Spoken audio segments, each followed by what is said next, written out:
So welcome dear student to the class 12 chemistry.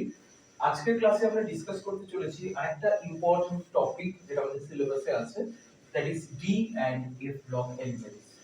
তো আমরা আজকের ক্লাসে ডিসকাস করতে চলেছি D and F block elements.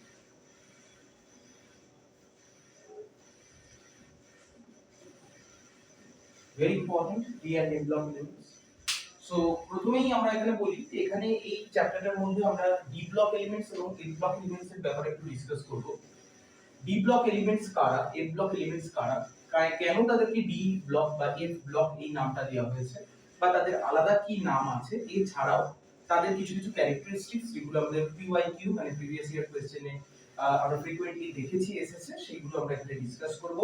এছাড়াও এদের কিছু রেডক্স ব্যালেন্সিং আছে, যেটা কিছুটা আইডিয়া তোমরা ক্লাস 11 এ রেডক্স পড়ার সময় করেছিলে, redox balancing by ion electron method. সেই আয়ন ইলেকট্রন মেথড অ্যাপ্লাই করে আমরা সেগুলো ডিসকাস করব। এই ক্লাসটা খুব ইম্পর্টেন্ট ক্লাস। ক্লাসটা প্রথম থেকে লাস্ট অবধি খুব ভালো করে দেখো এবং কোনো রকম কোনো কোয়েরি বা ডাউট থাকলে আমাকে অবশ্যই জানাও। So let's start D block element.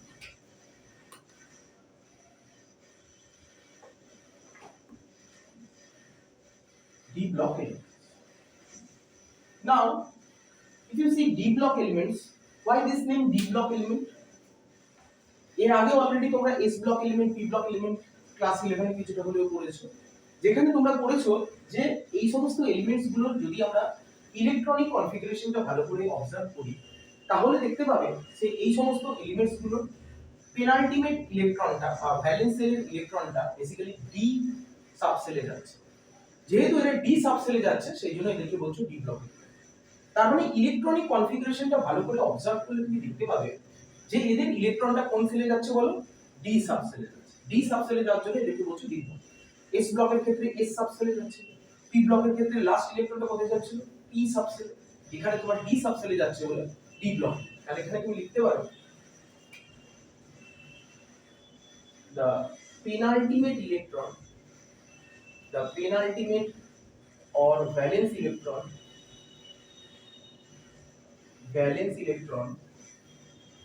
will enter into D subset. সেই জন্যই এদেরকে কি বলা হয় বলো, ডি ব্লক। সেই জন্যই এদেরকে বলা হয় D block. Not only that, D block elements এর আরেকটা নাম আছে। ডি ব্লক এলিমেন্টস এর নাম এদেরকে বলা হয় ট্রানজিশন এলিমেন্ট। এদেরকে বলা হয় transition element. The another name of D block element is transition element. What is the reason behind that? Transition কথাটার মানে হচ্ছে ইন্টারমিডিয়েট বা অন্তর্বর্তী। তার মানে you have already gone through S block element, P block element. তুমি যদি compare করো D block এলিমেন্টের প্রপার্টিজ গুলো, তুমি দেখতে পাবে এদের প্রপার্টি গুলো S block এলিমেন্ট আর P block এলিমেন্টের প্রপার্টি ঠিক ট্রানজিশনাল স্টেটে রয়েছে। তার মানে কোন কোন ক্ষেত্রে দেখবে S block এলিমেন্টের প্রপার্টি ম্যাচ করছে, কোন কোন ক্ষেত্রে দেখবে P block এলিমেন্টের প্রপার্টি ম্যাচ করছে। তো বেসিক্যালি ট্রানজিশন এলিমেন্ট মানে হচ্ছে ট্রানজিশনাল পজিশনে আছে। তার মানে ডি ব্লক এলিমেন্টের প্রপার্টি গুলো আমরা দেখতে পাবো এস ব্লক এলিমেন্ট এবং পি ব্লক এলিমেন্টের ট্রানজিশনাল। সেই জন্য এদেরকে বলা হয় ট্রানজিশন এলিমেন্ট। কখনো কখনো তোমরা ট্রানজিশন মেটালও পড়েছো, যেটা তোমরা কোঅর্ডিনেশন কেমিস্ট্রি পড়ার সময় ডিসকাস করেছো, ট্রানজিশন মেটাল। তার মানে আমরা বলতে পারি ট্রানজিশন এলিমেন্ট কেন বলা হয়, কারণ আমরা বলছি the properties of d block element, the properties of D block element, the properties of D block elements are transitional to S and P block element.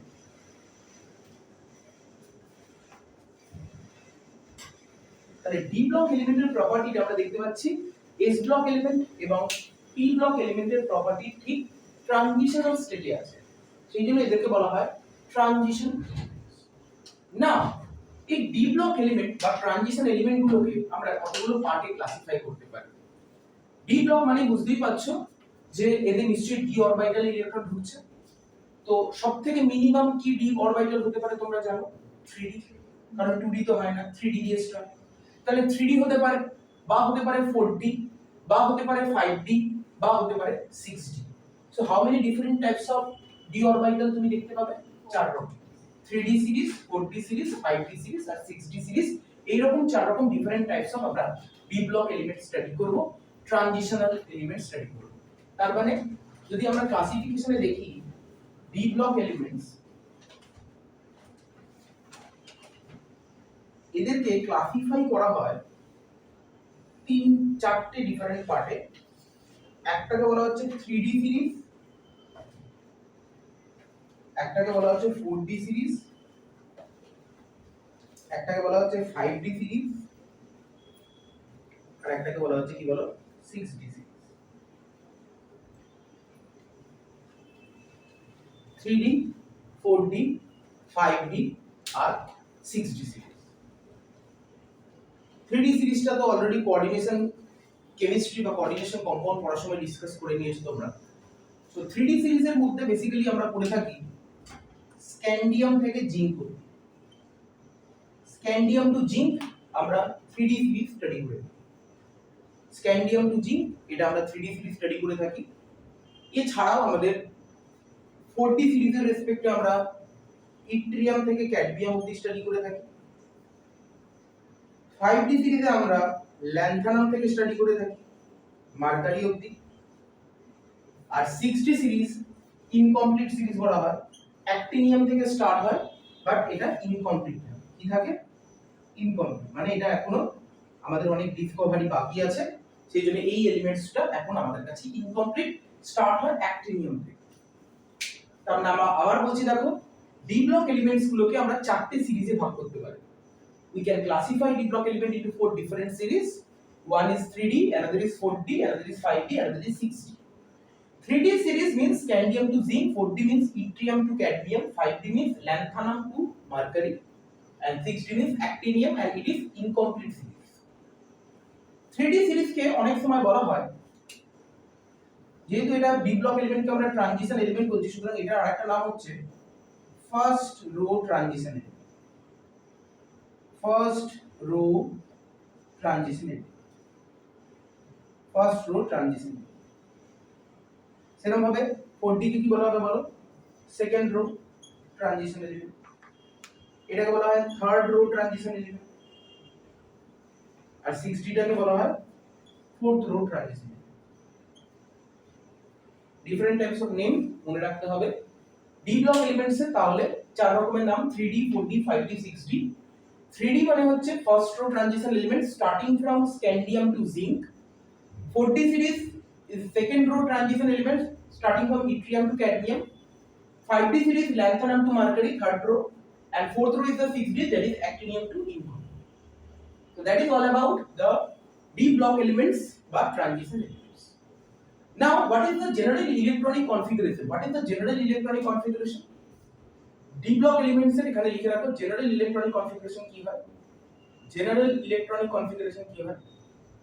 General electronic configuration for the D block element is n-1 d ns, n-1 d মানে 1 to 10 R ns 1 to 2।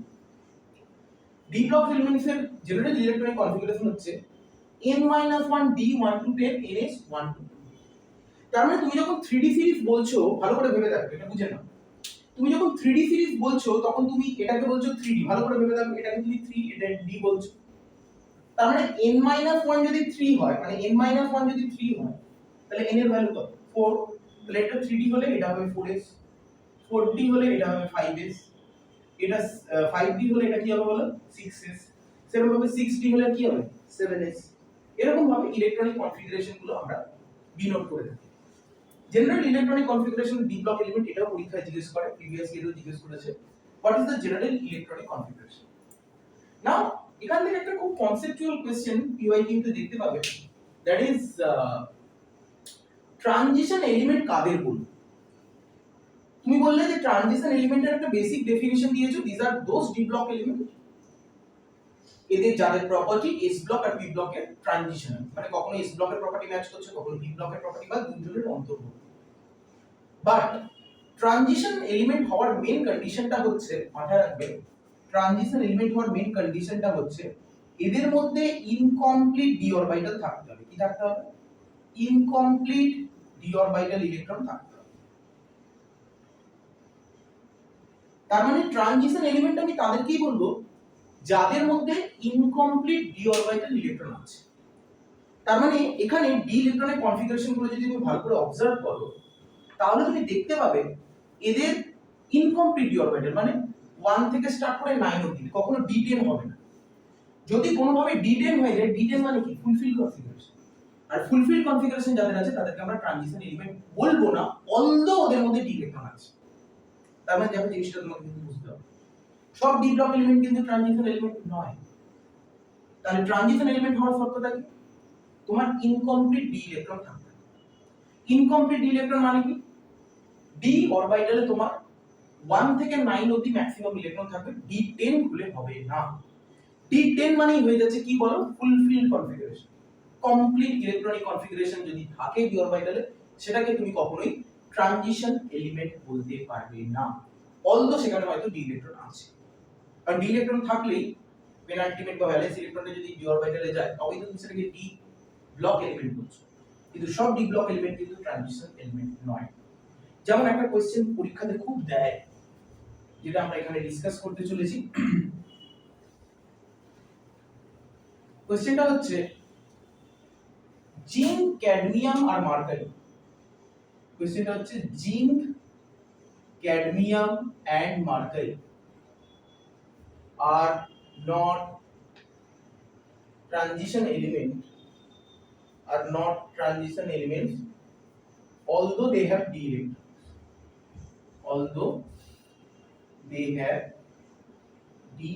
ওদের মধ্যে d electron আছে, তাও এরা কিন্তু transition element নয়। তাহলে বুঝতে পারছো ডি ব্লক এলিমেন্ট সবাই কিন্তু ট্রানজিশন এলিমেন্ট হবে না। জিঙ্ক, ক্যাডমিয়াম, মার্কারি, দেখো এখানে আমরা অলরেডি বলে দিয়েছি zinc, cadmium, mercury 3d series, 4d series, 5d সিরিজের লাস্ট এলিমেন্ট। এই 3d, 4d, 5d সিরিজের লাস্ট এলিমেন্ট গুলো ট্রানজিশন এলিমেন্ট নয় কেন? রিজন একটাই, যে জিঙ্কের ক্ষেত্রেও দেখো 3d10 কনফিগারেশন, ক্যাডমিয়ামের ক্ষেত্রেও দেখো 4d10 কনফিগারেশন, মার্কারির ক্ষেত্রেও দেখো 5d10 কনফিগারেশন। তার মানে এদের কি configuration? Fulfilled configuration. Very nice. তার মানে এদের আছে ফুলফিলড কনফিগারেশন। আর ফুলফিল মানে complete electronic configuration. Fulfil means complete electronic configuration. When you have complete electronic configuration, you cannot regard them as transition elements. তারা কখনোই ডি ব্লক এলিমেন্ট হতে পারে, but they are not transition. আমি D ব্লকের আন্ডারে রেখেছি, দেখো ট্রানজিশন এলিমেন্ট কিন্তু বলবো। কারণ এই কোশ্চেনটা ফ্রিকোয়েন্টলি বহুবার জিজ্ঞেস করা হয়েছে, জিঙ্ক, ক্যাডমিয়াম এন্ড মার্কারি এরা ট্রানজিশন এলিমেন্ট নয় কেন? এদের মধ্যেও তো পেনাল্টিমেট সেলে মানে ডি সাবসেলে কি ইলেকট্রনটা ঢুকছে, তাও কেন নয়?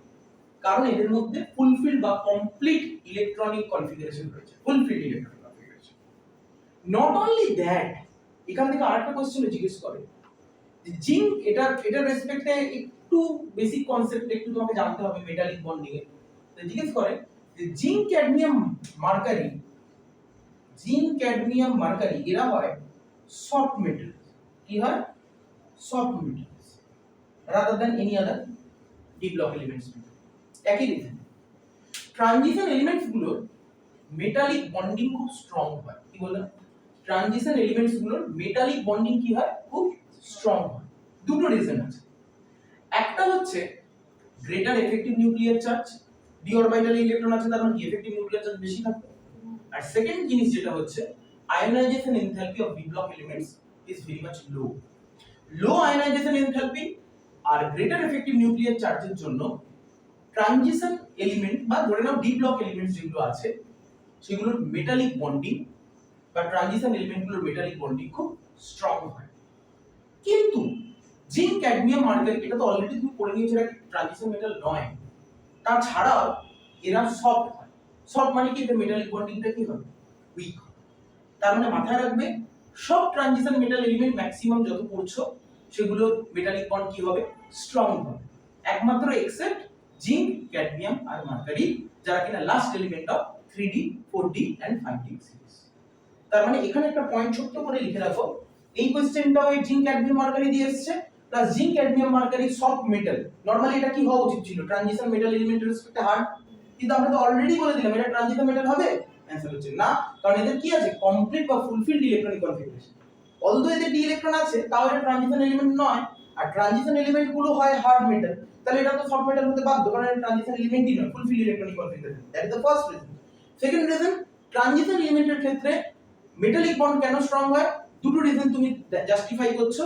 এক নম্বর রিজন হচ্ছে এফেক্টিভ নিউক্লিয়ার চার্জ অনেক হাই হয় আর আয়নাইজেশন এনথালপি কি হয় অনেক লো হয়। বিকজ অফ দ্যাট রিজন এদের মেটালিক বন্ড কি হবে স্ট্রং হবে। যদি জিঙ্ক আর ক্যাডমিয়াম মার্কেট এদের ট্রানজিশন এলিমেন্ট ছিল না, তাহলে এটা যদি ট্রানজিশন এলিমেন্ট না হয় তাহলে এদের মেটালিক বন্ড কি হবে উইক হবে। সেই জন্য এটা কি মেটাল হয় সফট মেটাল। কি মেটাল হয় সফট মেটাল। এটাও পরীক্ষায় কোশ্চেন এসেছে। তার মানে আমরা লিখতে পারি যে হেডিং করো metallic bonding in transition. Metallic bonding in transition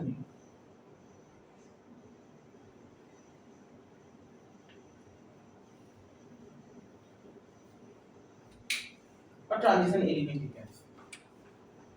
Transition metal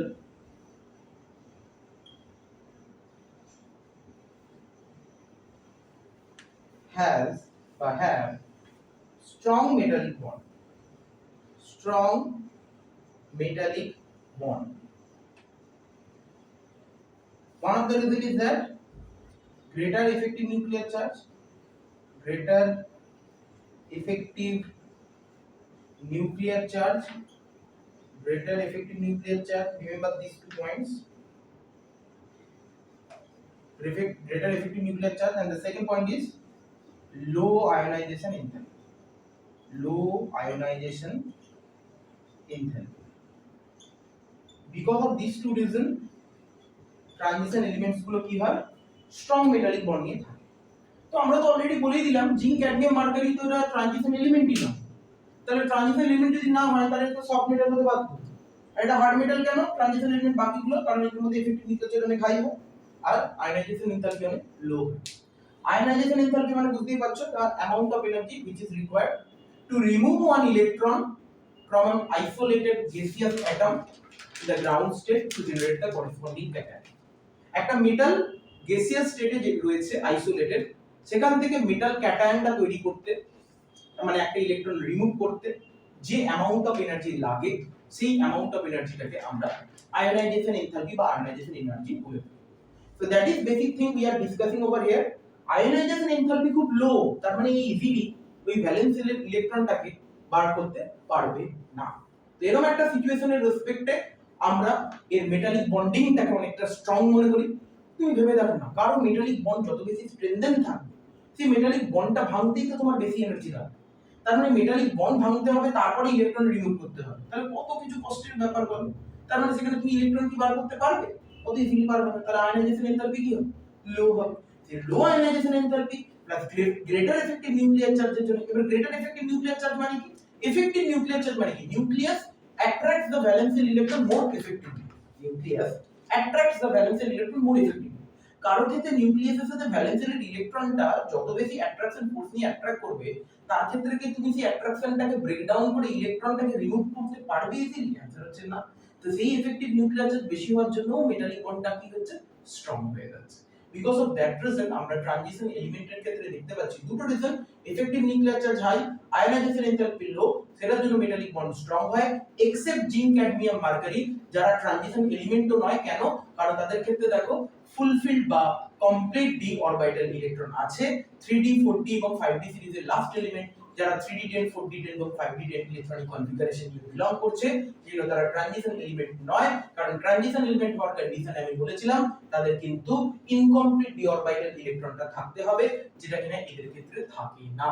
এছাড়া আমরা এই অন্যান্য ট্রানজিশন এলিমেন্টরা কেন হার্ড মেটাল হয় সেটা রিজনও বলে দিলাম। একটা হচ্ছে তোমার গ্রেটার এফেক্টিভ নিউক্লিয়ার চার্জ আর আয়নাইজেশন এনথালপি লো। এই দুটো পয়েন্ট অবশ্যই মনে রাখার চেষ্টা করবে। তারপরে আরো একখানা জিনিস তোমাকে এখানে মাথায় রাখতে হবে যে জেনারেলি ট্রানজিশন মেটাল এলিমেন্টস যেগুলো আছে সেই ট্রানজিশন মেটাল এলিমেন্টস গুলো ডিফারেন্ট টাইপস অফ প্রপার্টিজ আমরা দেখতে পাই। যেমন এদেরকে মেইনলি আমরা বিভিন্ন রকম কেমিক্যাল রিঅ্যাকশনে ক্যাটালিস্ট হিসেবে ইউজ করে থাকি। Generally we use that transition metal as a catalyst.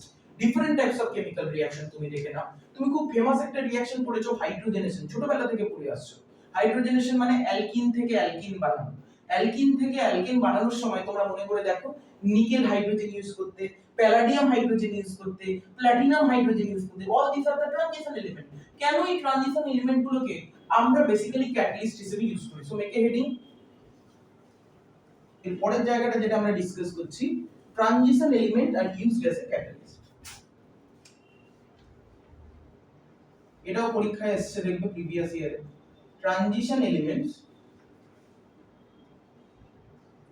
Are used as a catalyst. Generally transition element গুলোকে ক্যাটালিস্ট হিসেবে ইউজ করা হয়। কেন ইউজ করা হয়? কারণ মাথায় রাখবে ক্যাটালিস্টের রোল হচ্ছে কোনো একটা কেমিক্যাল রিঅ্যাকশনকে অ্যাক্সিলারেট করা। The role of a catalyst is to accelerate the chemical reaction in such a way the reaction will occur more faster than the previous reaction. তার মানে তুমি ভালো করে ভেবে দেখো, ক্যাটালিস্ট কোনো একটা কেমিক্যাল রিঅ্যাকশনকে ফাস্ট করে দেবে। ট্রানজিশন এলিমেন্ট গুলোকে কেন ইউজ করা হয়? কেন? প্রথম কথা হচ্ছে, ফার্স্ট যে পয়েন্টটা তুমি লিখতে পারো যে এরা they provide specific surface area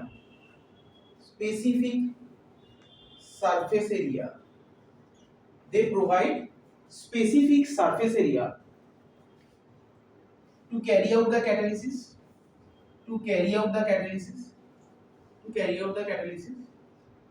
and very important point, that is they have variable oxidation state. They have variable oxidation number. When means oxidation number. They have variable oxidation number. কখনো +2, কখনো +3, কখনো +6, +7, যে কোনো রকমের অক্সিডেশন নাম্বারে এই transition এলিমেন্টরা belong করতে পারে। তার মানে ধরো কোনো একটা প্রসেসে সে নিজে অক্সিডাইজ হলো, অপরকে রিডিউস করলো, আবার কোনো একটা প্রসেসে অপরকে অক্সিডাইজ করলো, নিজে রিডিউস হলো, আর ভাইস ভার্সা। এই যে প্রসেসগুলো হচ্ছে, এখানে তার অক্সিডেশন স্টেটের যদি ভ্যারিয়েবিলিটি বেশি না থাকতো, তাহলে রেডক্স রিঅ্যাকশনটাও হতো না, এবং অনেক সময় আমরা ক্যাটালাইটিক অ্যাক্টিভিটিটাও দেখতে পেতাম। তো ক্যাটালাইটিক অ্যাক্টিভিটি দেখার পিছনে আমরা ট্রানজিশন এলিমেন্টগুলোর ভ্যারিয়েবল অক্সিডেশন নাম্বারের কথা বলে থাকি। আর একটা জিনিস হচ্ছে, ক্যাটালিসিস হওয়ার জন্য ক্যাটালিস্টের সারফেস এরিয়াটাও অনেকটা জায়গা জুড়ে হওয়া দরকার। মানে ক্যাটালাইটিক অ্যাক্টিভিটিটা যত বেশি জায়গা জুড়ে হবে, তত effective catalyst.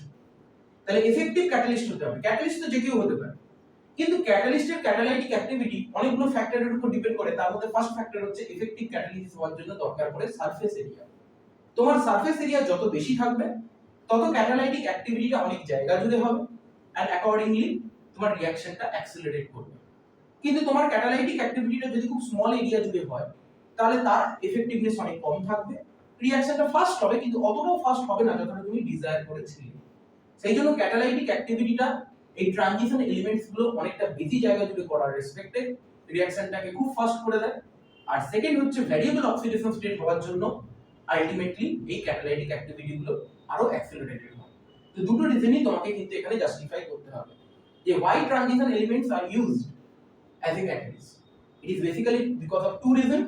One is variable oxidation number, having different types of d orbital electron, and the second is they will provide specific surface area.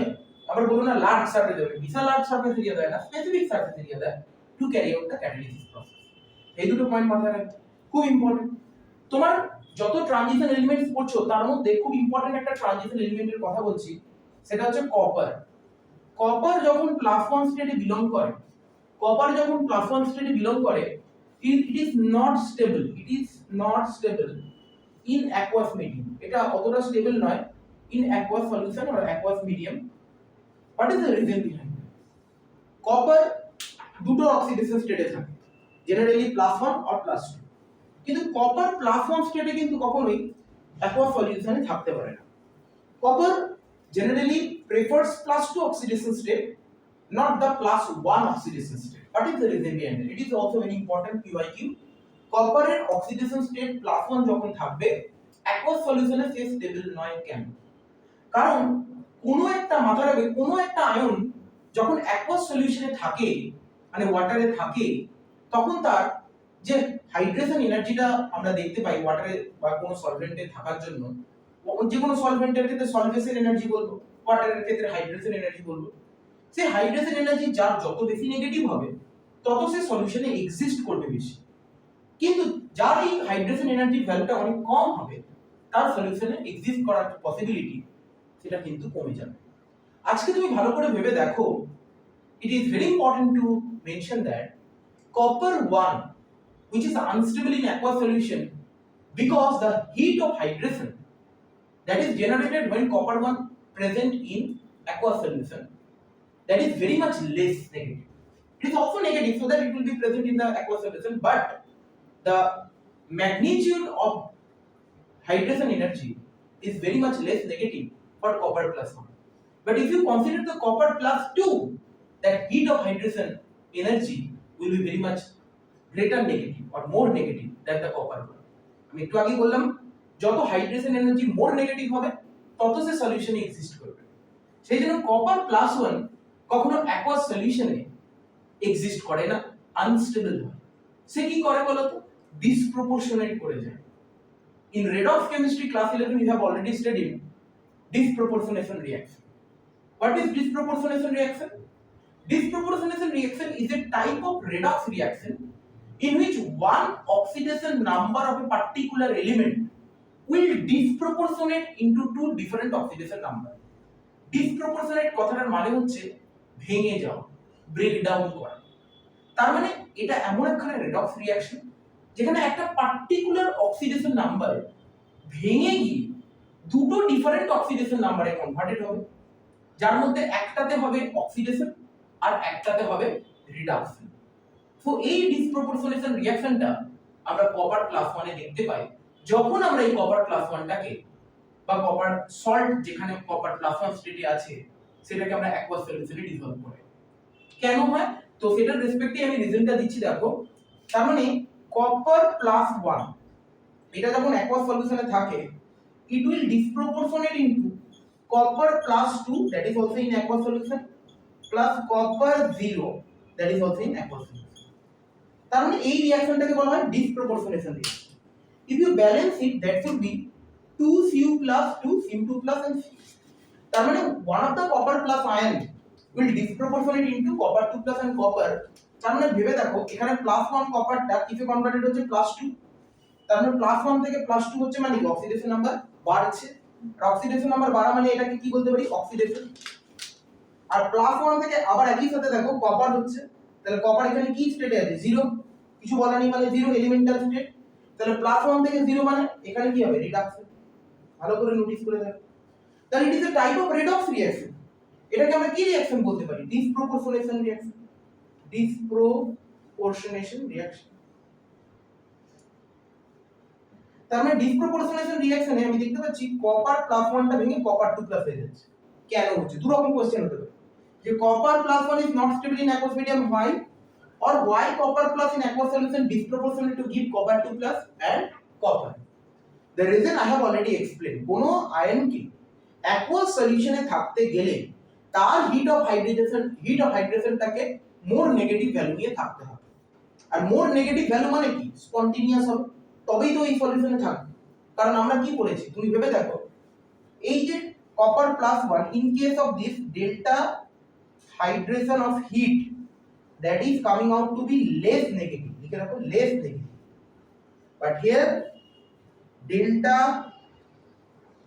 hydration of heat it is coming out to be more negative. তুমি ভেবে দেখো, তুমি এর আগে অনেক chemical reaction পড়েছো, অনেক equation পড়েছো, যেখানে তুমি পড়েছো delta G equals to delta H minus T delta S. এখন কারোর ক্ষেত্রে ডেল্টা জি যদি নেগেটিভ হয় তবেই তো প্রসেসটা কি হয় স্পন্টেনিয়াস। থার্মোডাইনামিক্সে পড়েছো না বলো? ডেল্টা জি যদি নেগেটিভ হয় প্রসেসটা কি হবে স্পন্টেনিয়াস হবে। আজকে ডেল্টা জিটা নেগেটিভ কি করে হতে পারে? যদি তুমি ডেল্টা এইচটাকে মোর নেগেটিভ করে দাও, হ্যাঁ কি না বলো? ডেল্টা জিটা নেগেটিভ কখন হতে পারে? যদি তোমার ডেল্টা এইচটাকে মোর নেগেটিভ করে দাও, তাহলে সেই ডেল্টা এইচটা মোর নেগেটিভ কার ক্ষেত্রে হচ্ছে? কপার 2 প্লাসের ক্ষেত্রে হচ্ছে। তাহলে কপার 2 প্লাসটার ক্ষেত্রে যদি মোর নেগেটিভ হয় তাহলে এটা কি হয়ে যাচ্ছে মোর স্টেবল হয়ে যাচ্ছে, হ্যাঁ কি না বলো? আর এটা লেস নেগেটিভ হয়ে যাওয়ার জন্য এটা কি হয়ে যাচ্ছে আনস্টেবল হয়ে যাচ্ছে, হ্যাঁ কি না বলো? Because of that reason you can say copper plus 1 is disproportionate into copper 2 plus and copper. Okay, so that's the basic reason যেটা আমরা এখানে ডিসকাস করলাম। দেখে নাও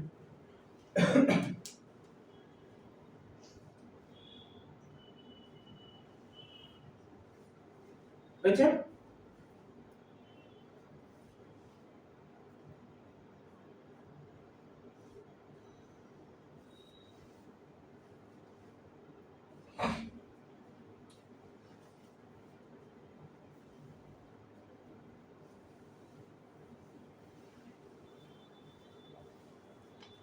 নেক্সট আমরা যেটা পড়তে চলেছি that is very important, that is the oxidation number. Oxidation number, oxidation state of D block element. Generally oxidation number যদি আমরা দেখতে পাই সেটা হচ্ছে that is general oxidation state is +2 or +3, that is a common oxidation number, that is a common oxidation number for d block element, but +2 and +3 তো common oxidation number, ON মানে হচ্ছে oxidation number, remember, but কোন কোন ক্ষেত্রে higher oxidation number দেখা যায় like +6 or +7, এই higher oxidation number দেখা যায়। নরমালি তুমি যদি ধরো ম্যাঙ্গানিজ +2 হয় +3 হয়, আয়রন +2 হয় +3 হয়, কোবাল্ট +2 হয় +3 হয়, তাদের +2 +3 কমন। কিন্তু তাছাড়াও +6 +7 হায়ার অক্সিডেশন নাম্বারও দেখা যেতে পারে, যেটা আনকমন। যেমন एग्जांपल, যেমন ধরো KMnO4, কি নাম? Potassium permanganate. এখানে ম্যাঙ্গানিজের অক্সিডেশন স্টেট কত থাকে বলো? +7। K2Cr2O7 পটাশিয়াম ডাইক্রোমেট, এখানে ক্রোমিয়ামের অক্সিডেশন স্টেট কত থাকে বলো তো? +6।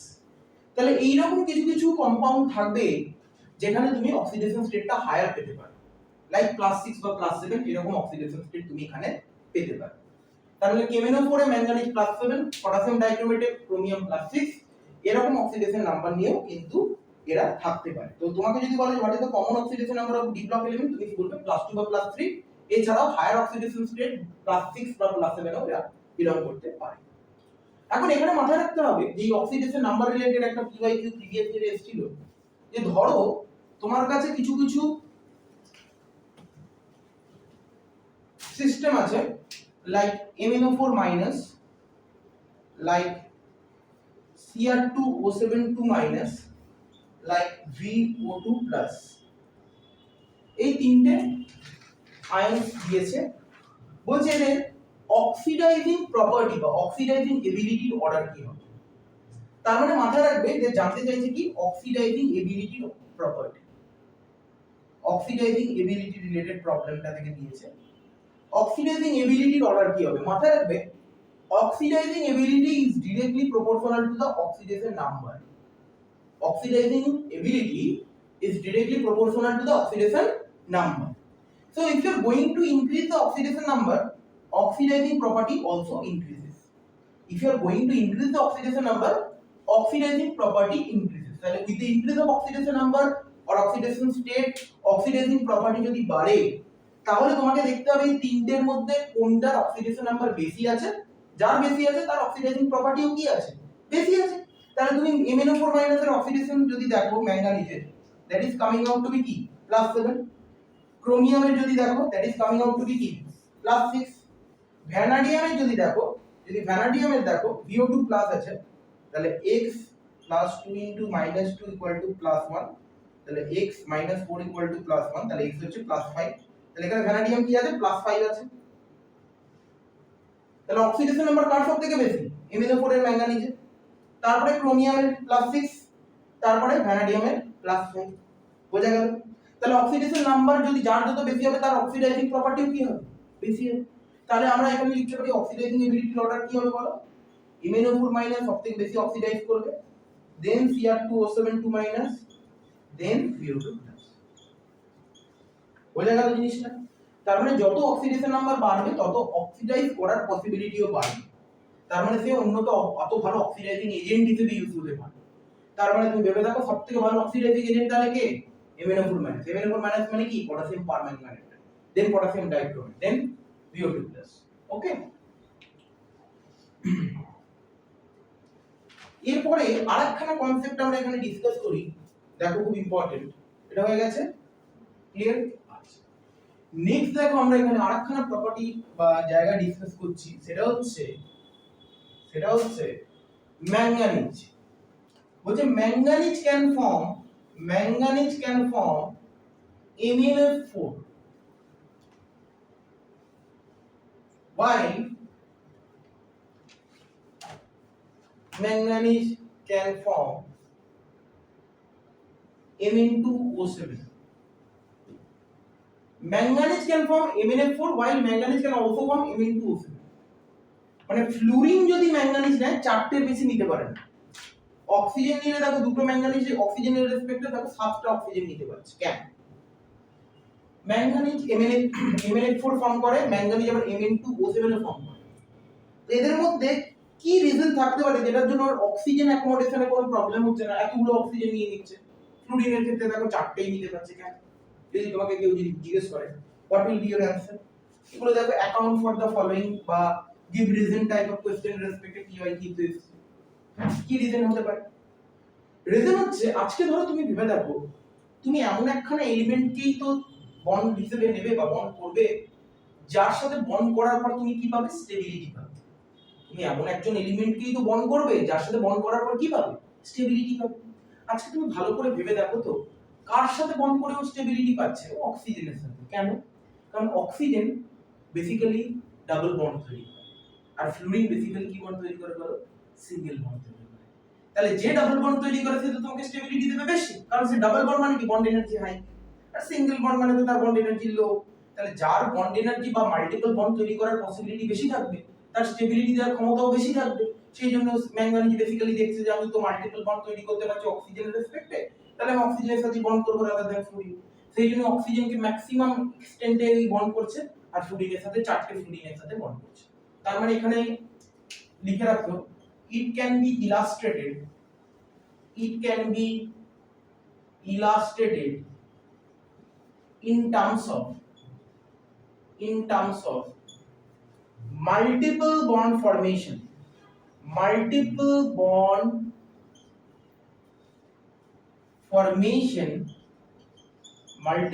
formation by oxygen within bracket লেখো double bond then fluorine ব্র্যাকেটে লেখো সিঙ্গেল বন্ড। বোঝা গেল জিনিসটা? একই না বলো? একই না বলো? তাই না? Multiple bond formation by oxygen that the fluorine, oxygen double bond আর ফ্লুরিন কি হবে বলো? Single bond. Any doubt? Since তুমি অক্সিজেনের সাথে ম্যাক্সিমাম স্টেবিলিটি পাওয়ার রেসপেক্টে ম্যাক্সিমাম অক্সিজেনকে নিচ্ছে, আর ফ্লুরিনের ক্ষেত্রে কম স্টেবিলিটি পাওয়ার রেসপেক্টে কম ফ্লুরিনকে নিচ্ছে। মাল্টিপল বন্ডটা কার ক্ষেত্রে হচ্ছে? অক্সিজেনের ক্ষেত্রে হচ্ছে, ফ্লুরিনের ক্ষেত্রে সিঙ্গেল।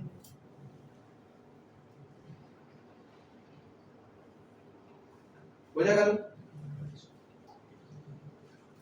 এবার এখান থেকে আমাদের দুটো কম্পাউন্ড আছে যাদের প্রিপারেশন কিছুটা PYQ এর যদি ফলো করো সেখানে এসেছে। তাহলে দুটো কম্পাউন্ড কি কি আছে বলো তো?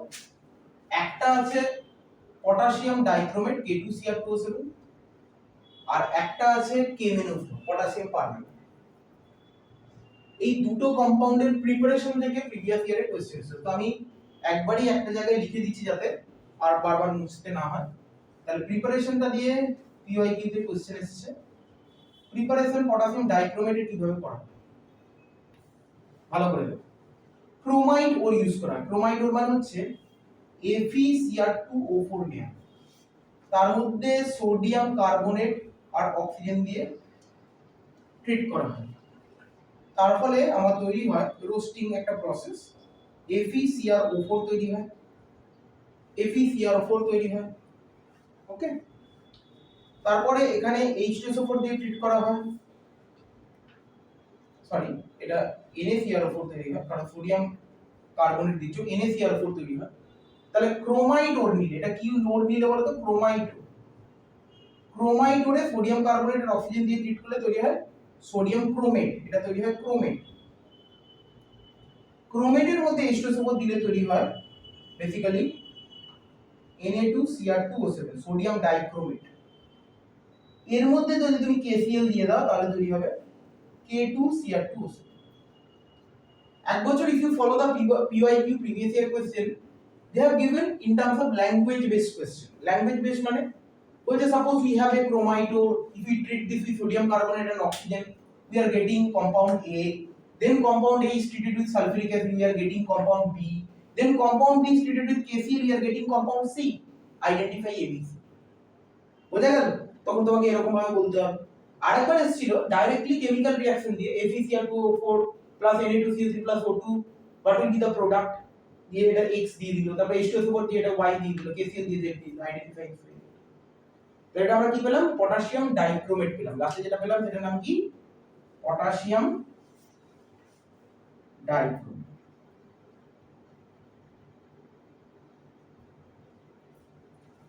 আর KMnO4 এর প্রিপারেশনটা আমরা এখানে করছি, দেখো পটাশিয়াম পারম্যাঙ্গানেট।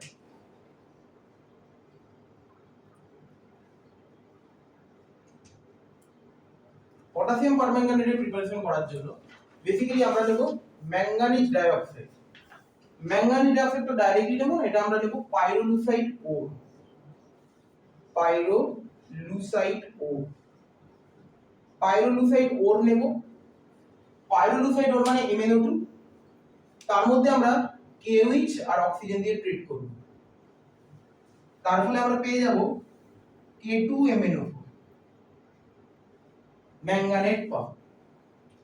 সেখানে যদি তুমি H2SO4 দিয়ে ট্রিট করো বা H+ দিয়ে ট্রিট করো, that will be converted to MnO। তার মানে এটা ভেরি সিম্পল, পাইরোলুসাইড ওরে KOH দিলে K2MnO4, H+ দিলে KMnO4 এ কনভার্ট হবে। ভেরি ইজি, পাইরোলুসাইড ওরে KOH দাও K2MnO4 পটাশিয়াম ম্যাঙ্গানেট হবে, যাকে তুমি H+ দিয়ে ট্রিট করলে KMnO4 পটাশিয়াম পারম্যাঙ্গানেট। বুঝা গেল? এই দুটো প্রিপারেশন পরীক্ষা দেয়, সবথেকে বেশি ইম্পর্টেন্ট পটাশিয়াম ডাইক্রোমেট, এটা দুবার এসেছে। if you follow the PYQ it has come two times, couple of times তুমি দেখবে এই প্রবলেমটা দিয়েছে, ল্যাঙ্গুয়েজ দিয়েও দিতে পারে, XYZ দিয়েও দিতে পারে, তো দুদিক ভাবেই প্র্যাকটিস করে নাও। বোঝা গেল? এরপর আমরা বেসিক্যালি ফোকাস করতে চলেছি ডাইক্রোমেট আর পটাশিয়াম পারম্যাঙ্গানেটের কিছু রেডক্স রিঅ্যাকশন, যেগুলো পরীক্ষায় খুব ইম্পর্টেন্ট। রেডক্স ব্যালেন্সিং, যেটা অলরেডি তোমরা ক্লাস 11 এ পড়েছো, জাস্ট আমরা প্র্যাকটিস করার জন্য একবার আমরা এখানে করে নিচ্ছি। দেখো, হেডিং করো redox balancing, redox balancing, redox balancing।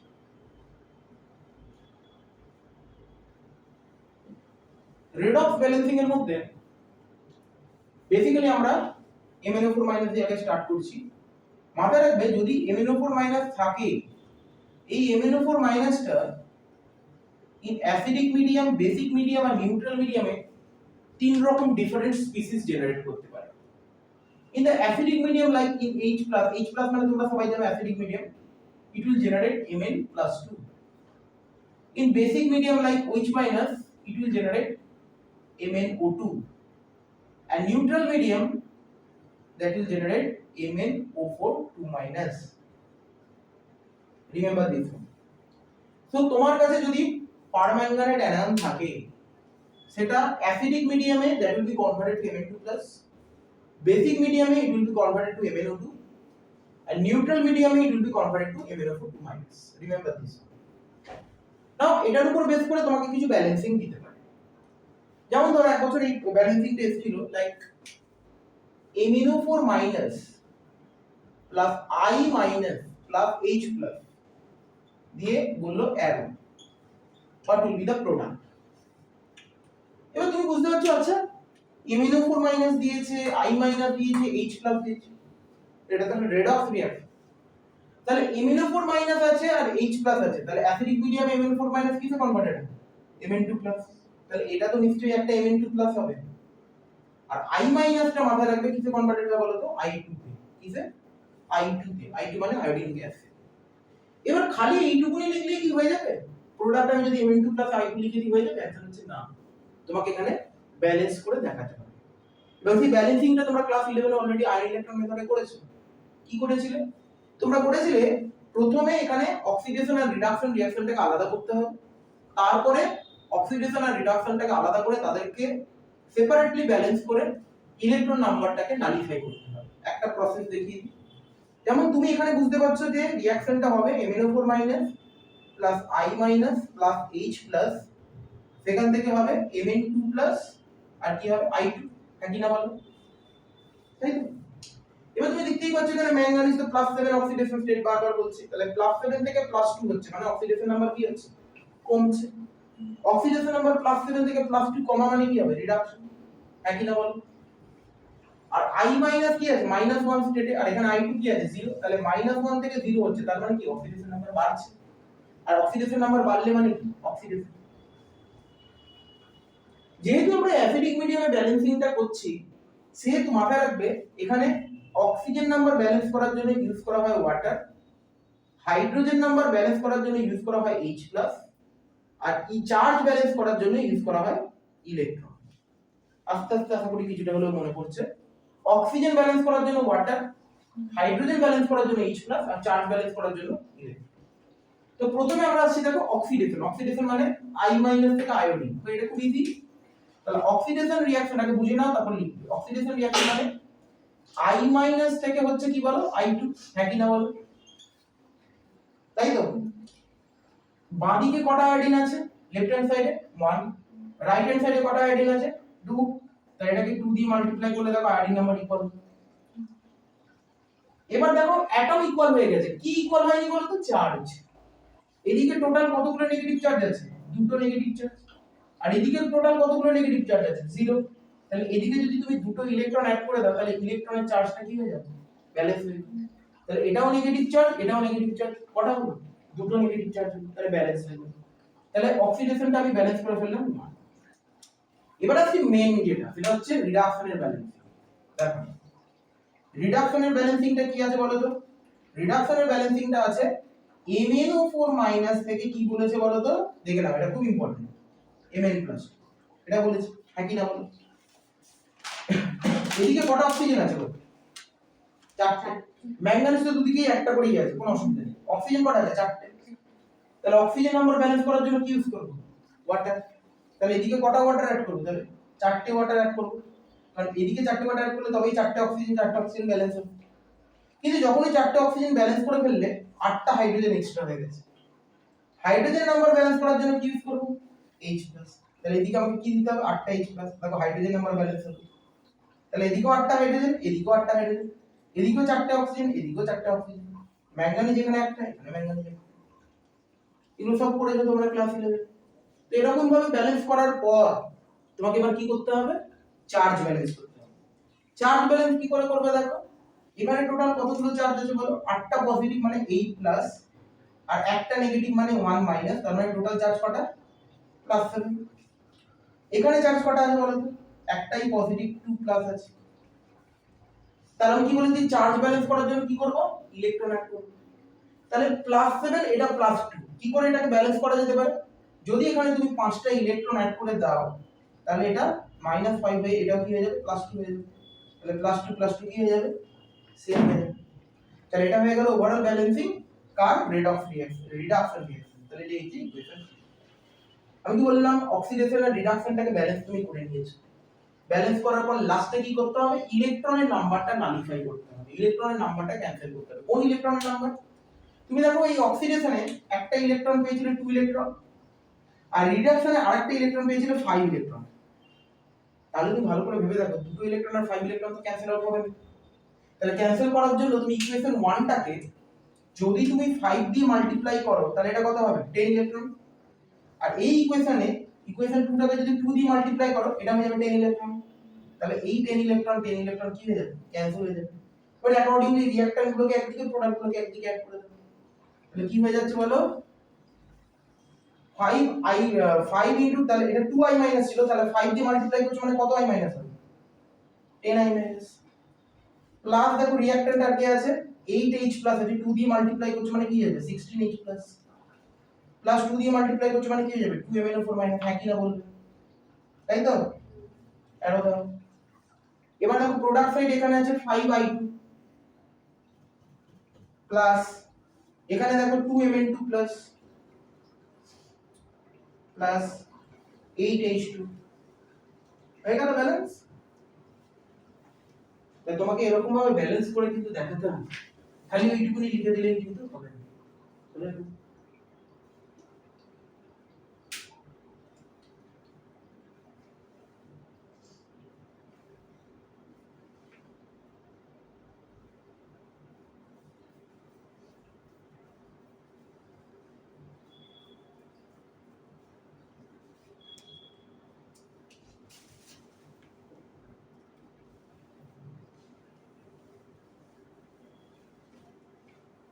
এটা লেখা হয়ে গেছে। এবারটা অক্সিডেশন রিডাকশন লিখে নিয়ে চালাক হয়ে গেছে। এটা হয়ে গেছে তো, এই কনসেপ্টটা হয়ে গেছে তো। এটা যদি হয়ে থাকে তুমি একটা ট্রাই করো না, MnO4 minus plus Fe2 plus plus H plus থেকে কি প্রোডাক্ট হবে, MnO4 minus plus H2 minus plus H plus থেকে কি কি প্রোডাক্ট হবে।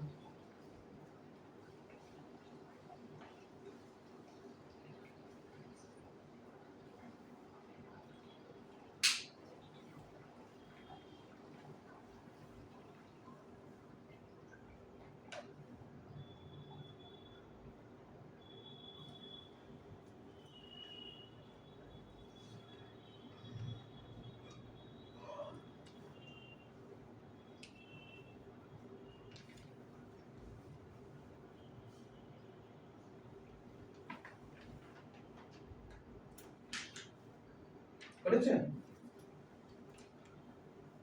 এটাকে 5 দিয়ে মাল্টিপ্লাই করা আছে।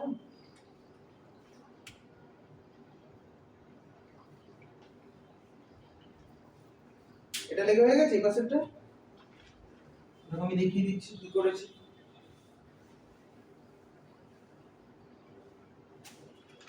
ফার্স্টেরটা দেখো MnO4 মাইনাস থেকে Fe2 plus plus H plus, তাহলে আমরা বলতে পারি অক্সিডেশন হচ্ছে Fe2 প্লাস থেকে কি বলতো Fe3 প্লাস, তাহলে there is a loss of one electron, this is the number 1।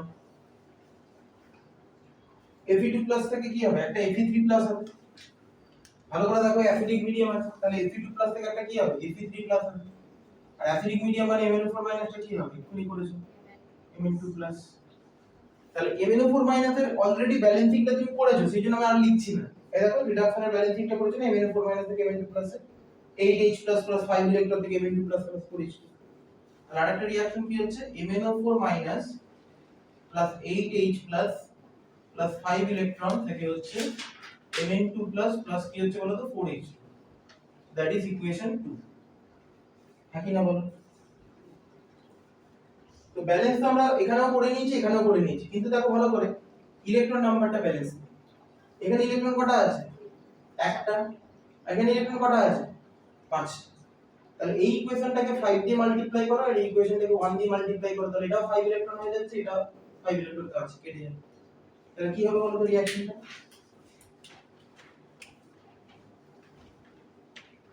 5Fe2 plus plus MnO4 minus plus 8H plus সেখান থেকে 5Fe3 plus plus Mn2 plus plus 4H, হ্যাঁ কি না বলো? আর এটা হয়ে গেছে আশা করি। এগুলো সব p/q তে প্রিভিয়াস ইয়ার কোশ্চেনে লিখতে হবে। নেক্সট বলছে MnO4 মাইনাস থেকে H2 মাইনাস থেকে H প্লাস, এখানে দেখো অ্যাসিডিক মিডিয়াম আছে মানে MnO4 মাইনাসটা কি হবে Mn2 প্লাস হবে, হ্যাঁ কি না? আর সালফাইডটা মাথায় রাখবে ই হলো কোলয়েড সালফারে কনভার্টেড, তাহলে H2 মাইনাস থেকে হবে S। তাহলে একটা রিঅ্যাকশন হচ্ছে H2 মাইনাস থেকে S, এখানে দেখো 2 মাইনাস আছে তার মানে এদিকে দুটো ইলেকট্রন দিতে হবে, দ্যাট ইজ ইকুয়েশন 1 একটা হলো। আর MnO4 মাইনাসটা তো একটু আগেই করলি, MnO4 minus plus 8H plus plus 5 electron to generate Mn2 plus plus 4H2, that is equation 2। তাহলে দুটো ইকুয়েশনকে ব্যালেন্স করার পরও আমি দেখতে পাচ্ছি ইলেকট্রন নাম্বার ব্যালেন্স হচ্ছে না, কারণ এখানে দুটো ইলেকট্রন আছে আর এখানে 5টা ইলেকট্রন। তাহলে এখানে ইকুয়েশনটাকে 5 দিয়ে মাল্টিপ্লাই করলাম 10 ইলেকট্রন হবে, এই ইকুয়েশনটাকে কত দিয়ে মাল্টিপ্লাই করব 10 ইলেকট্রন, তাহলে 10 ইলেকট্রন কে ইলেকট্রন কেটে গেল, বাকিটা আমি অ্যাড করে দেব, কিছু না, দেখো একটু প্র্যাকটিস করলেই হবে। 5H2 minus plus 2MnO4 minus plus 8H plus arrow দিলেন Mn2 plus plus 4H2 plus 5H।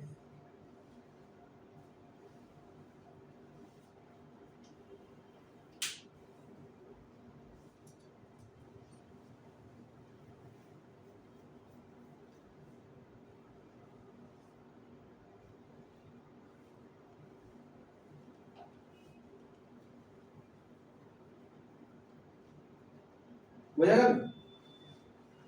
একই না বলো? একটা বেসিক মিডিয়াম দিয়ে দেবো, বেসিক মিডিয়াম অ্যাসিড লিখতে বললাম, একটা বেসিক মিডিয়াম, বেসিক মিডিয়ামের প্রসেসটা জেনে রাখো। এখানে যদি তোমাকে বলে MnO4 minus plus I minus plus OH minus, সেখান থেকে কি প্রোডাক্ট? এবার তুমি দেখে তো অবাক, আরে এখানে তো OH মাইনাস দিয়েছে, কি দিয়েছে OH মাইনাস, তাহলে OH মাইনাস মানে বেসিক মিডিয়াম, তাহলে বেসিক মিডিয়ামে MnO4 মাইনাসটা কিতে কনভার্টেড হবে? একটু আগে লিখিয়েছি দেখো MnO2, তাই না? আর I মাইনাসটা একটু আগে বললাম কিতে কনভার্টেড হয় I2, হ্যাঁ কি না বলো? এবার স্বভাবতই আমি দুটো রিঅ্যাকশনকে আলাদা আলাদা করে ব্যালেন্স করব।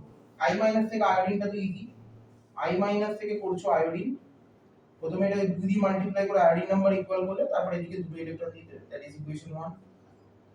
আর একটা হচ্ছে MnO4 মাইনাস থেকে কি হচ্ছে বলো তো, MnO2 হচ্ছে, OH মাইনাসটা লেখার দরকার নেই, ওটা এমনিই আসবে। আচ্ছা, বেসিক মিডিয়ামে ব্যালেন্সিং এর ক্ষেত্রে যেহেতু এটা কি OH মাইনাস মানে কি বেসিক মিডিয়াম আছে, হ্যাঁ কি না বলো?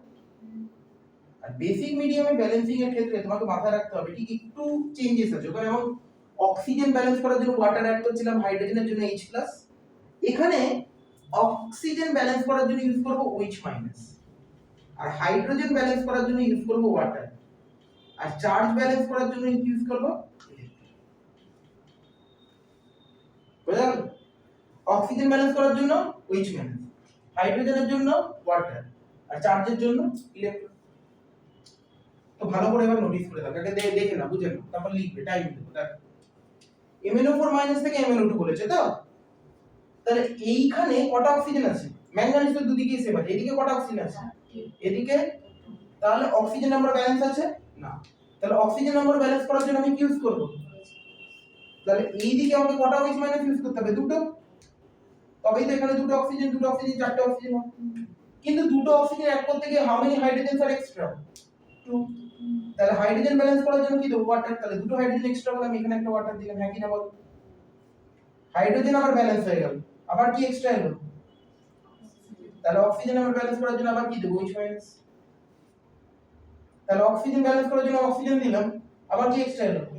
তাহলে আমি এখানে আরেকটা ওয়াটার দিলাম, তাহলে আরেকটা ওয়াটার দিলাম মানে হাইড্রোজেন ব্যালেন্স হয়ে গেল, তাহলে কি এক্সট্রা এলো? অক্সিজেন আর একটা হাইড্রোজেন। হাইড্রোজেন নাম্বার ব্যালেন্স করার জন্য তো H2 দিলে, তাহলে একটা হাইড্রোজেন এক্সট্রা আছে এখনো, তার সাথে একটা অক্সিজেন মানে একটা OH এক্সট্রা আছে, তাহলে এখানে রাইট ডাউন 1 OH, তাহলে ব্যালেন্স হয়ে গেছে। ম্যাঙ্গানিজ একটা, এখানে ম্যাঙ্গানিজ একটা। অক্সিজেন কটা? 4টে 5টা 6টা। অক্সিজেন কটা? দুটো 4টে 5টা 6টা। হাইড্রোজেন কটা? 2 2 4টে। হাইড্রোজেন কটা? 2 3 4। ব্যালেন্স হলো? কি ব্যালেন্স নেই? Charge balance. তাহলে এখানে দেখো MnO4 কি আছে? মাইনাস আছে, আর ওয়াটারটা তো নিউট্রাল, তার মানে এখানে টোটাল চার্জ কত? -1। আর এখানে টোটাল চার্জ কত? দেখো MnO2 নিউট্রাল, কিন্তু দুটো নেগেটিভ চার্জ, একটা নেগেটিভ চার্জ, চারটে নেগেটিভ চার্জ, মানে কটা নেগেটিভ চার্জ? চারটে, একই না? তাহলে তুমি চার্জ ব্যালেন্স করার জন্য কি ইউজ করবে? আগের মতো ইলেকট্রন, যেটা ওই অ্যাসিডিক এর সাথে কমন আছে। তাহলে এখানে যদি তুমি তিনটে ইলেকট্রন অ্যাড করো, তবেই তো দেখো তিনটে নেগেটিভ চার্জ আছে, এটা -4 হবে, এটা -4, এটা -4 ম্যাচ হবে। তাহলে ওভারঅল রিঅ্যাকশনটা কি দাঁড়ালো এখানে? MnO4 মাইনাস প্লাস কটা ওয়াটার? দুটো ওয়াটার, প্লাস কটা ইলেকট্রন? 3 ইলেকট্রনস, সেখান থেকে কি দাঁড়ালো বলো তো? MnO2 প্লাস কি দাঁড়ালো বলো তো? 4OH মাইনাস, হ্যাঁ কি না বলবে? এটা তাহলে কত নম্বর ইকুয়েশন হলো? 2 নম্বর ইকুয়েশন। তাহলে ইকুয়েশন 1 আর ইকুয়েশন 2 টাকে ব্যালেন্স করার পর এখন আমার কাছে একটা জিনিস করা বাকি আছে, সেটা কি? ইলেকট্রনটাকে ক্যান্সেল করা। এখানে হাউ মেনি ইলেকট্রন দেখে নাও, এখানে কতগুলো ইলেকট্রন আছে? এখানে কতগুলো ইলেকট্রন আছে? তাহলে তো ব্যালেন্স নেই। তাহলে এটাকে যদি তুমি 3 দিয়ে মাল্টিপ্লাই করো 6 ইলেকট্রন, এটাকে যদি 2 দিয়ে মাল্টিপ্লাই করো তাহলে এটাও 6 ইলেকট্রন, তাহলে এই 6 ইলেকট্রন কেটে যাবে। নাও অ্যাড করে দাও, অ্যাড করতে তো ইজিলি পারো।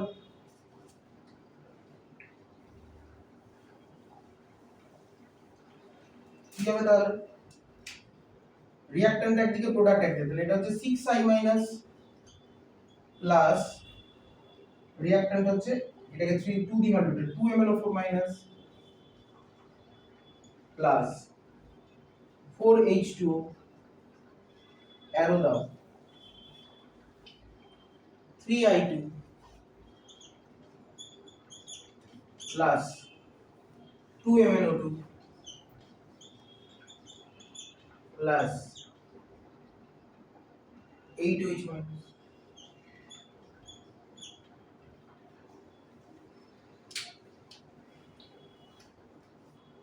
I2 plus 2 MnO2 plus 8OH minus হ্যাঁ কি না বল তাই আছে তো বেসিক মিডিয়াম ব্যালেন্স এগুলো সব 11 এ পড়েছে তাহলে তুমি জাস্ট রিভিশন করছো এখানে খালি প্রোডাক্ট গুলো বলে দেবে না প্রোডাক্ট গুলো তোমাকে রিভিশন করে করো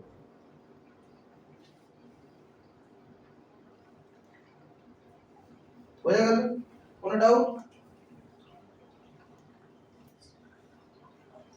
ডাইক্রোমেটের ক্ষেত্রে একটা দেখিয়ে দিই অ্যাসিডিক মিডিয়াম ডাইক্রোমেট অ্যাসিডিক মিডিয়ামে ক্রোমিয়াম 3 প্লাসে কনভার্টেড হয় এটা মাথায় রাখবে ডাইক্রোমেট যদি থাকে Cr2O7 2- that will be converted to Cr3 plus in acidic medium remember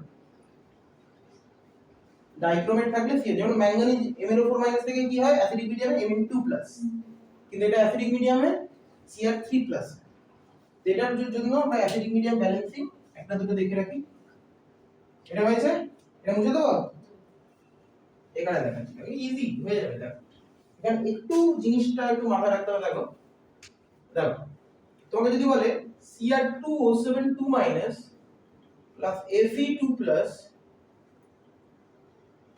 H plus থেকে কি কি প্রোডাক্ট হয় how many different types of product are obtained by this reaction তো এক্ষুনি তো MnO4 মাইনাসে করলে দেখো এটা কি হবে এটা ক্রোমিয়ামটা +3 হবে অ্যাসিডিক মিডিয়াম আছে আর আয়রনটা কি হবে +3 হবে হ্যাঁ কি না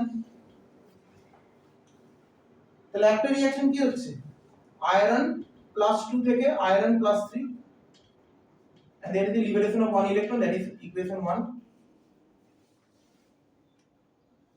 আরেকটা ইকুয়েশন কি হচ্ছে বলো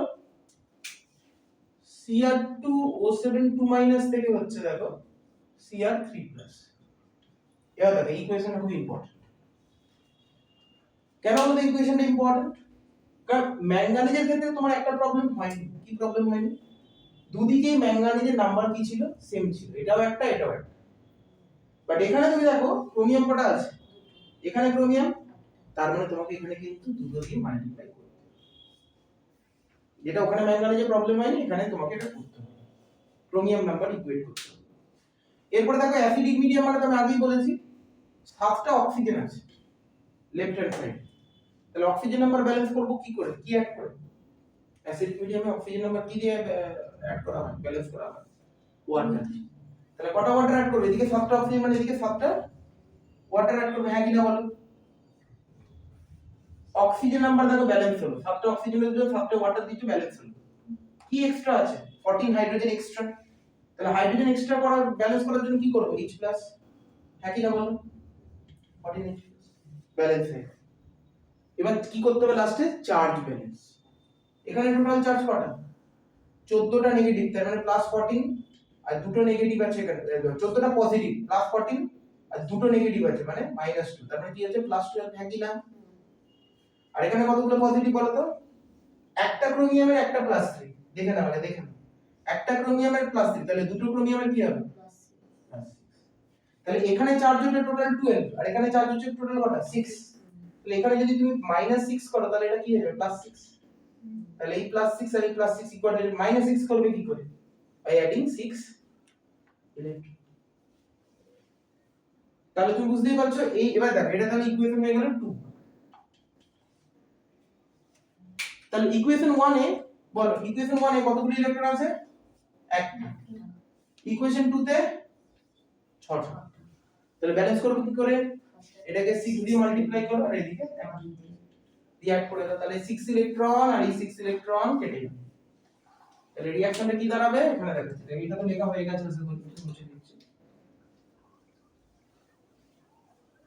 নিচেটা লেখা হয়ে গেছে বাহ কি ফাস্ট লিখছো তোমার থেকে তাড়াতাড়ি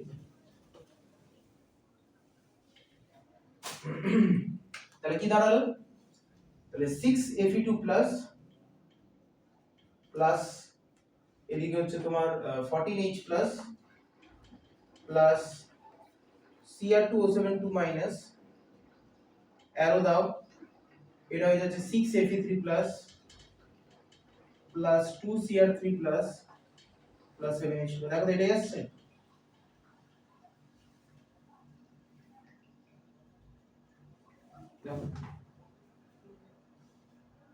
Is it coming this way?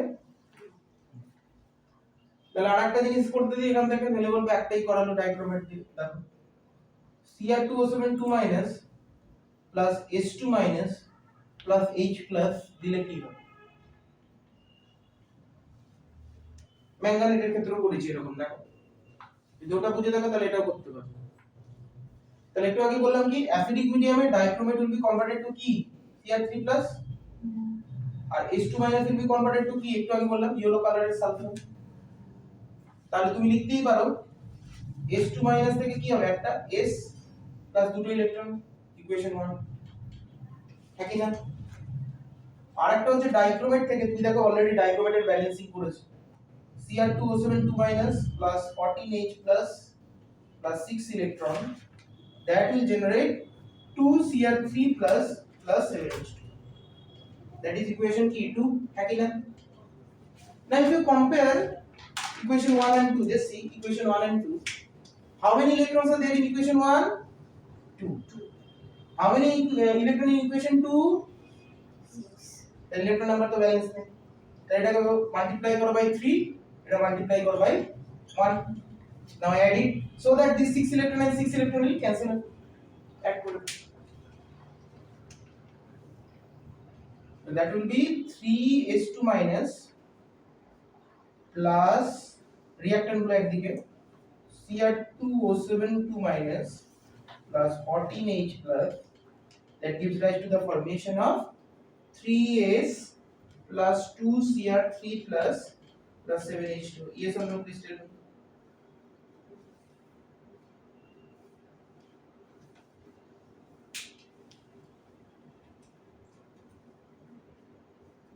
Redox balancing অনেকগুলো পড়লাম, দেখো এতক্ষণের মধ্যে যা রেডক্স ব্যালেন্সিং করেছি এতগুলো তুমি তো 11 ও করনি I guess. You need to practice it more because two of the redox balancing will come in the main board exam, remember.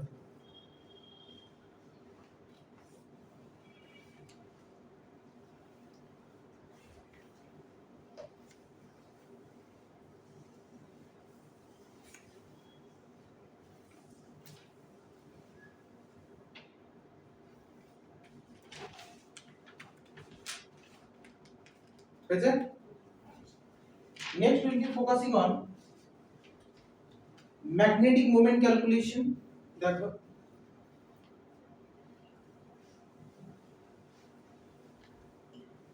পরের দিন পরীক্ষা থাকবে, দেখো না আপনি এটাই পরীক্ষা।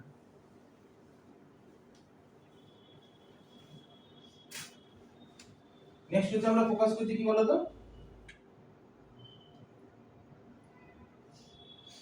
দেখো magnetic moment calculation.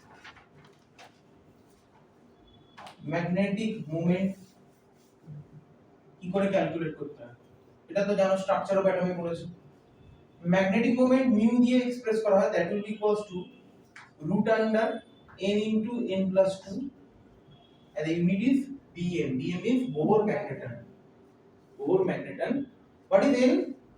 N is the number of unpaired electrons. N is the number of unpaired electrons. Okay. ধরো তোমাকে বললো যে কোবাল্ট, কি বললো?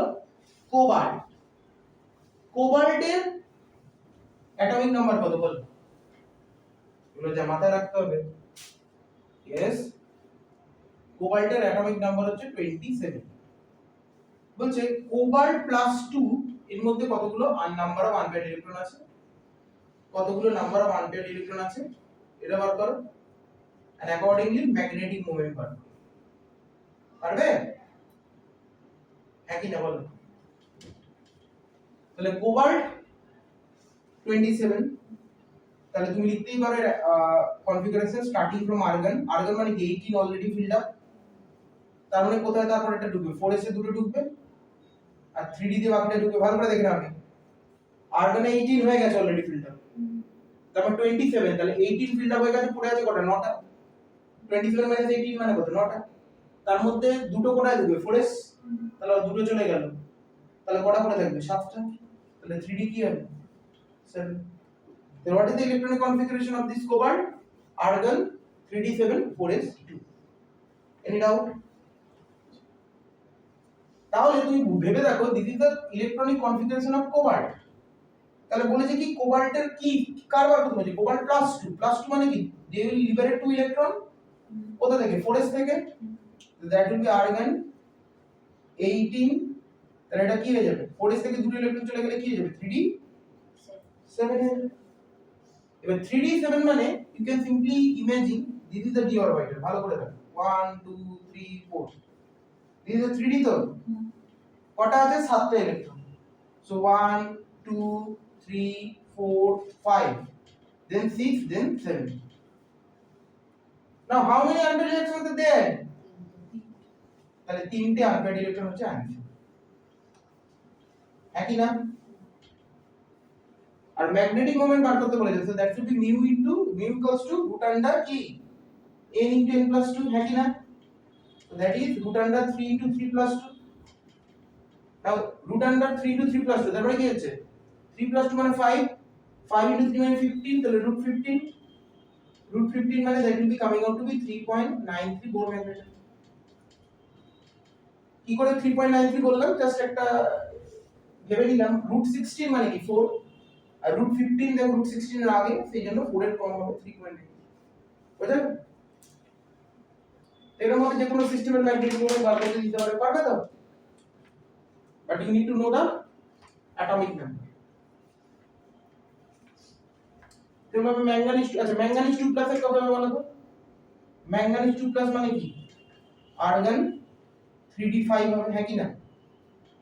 কারণ ম্যাঙ্গানিজ মানে কি 25, ম্যাঙ্গানিজ যদি 25 হয় তার মানে 25 মানে তুমি বুঝতে পারছো আর্গন মানে 18, 4s2 তে গিয়ে হলো 20 আর 3d তে থাকে 5টা, তাহলে 4s থেকে দুটো ইলেকট্রন বেরোলে কি হবে 3d5, তাহলে এখানে কতগুলো আনপেয়ার্ড ইলেকট্রন হবে বলো দেখি তাড়াতাড়ি, 5টা, 1 2 3 4 5, 5 আর অকুপাইড, দেখো আনপেয়ার্ড ইলেকট্রন হচ্ছে 5, তাহলে 5 আনপেয়ার্ড ইলেকট্রন, তাহলে ম্যাগনেটিক মোমেন্ট কত হবে 5 into 5 plus 2, কত হচ্ছে √35 মানে কত, মানে √36 এর কিছুটা কম, তাহলে 5.9 Bohr magnetic, isn't it?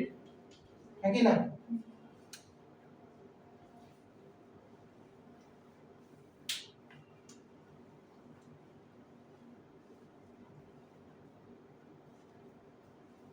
দেখেন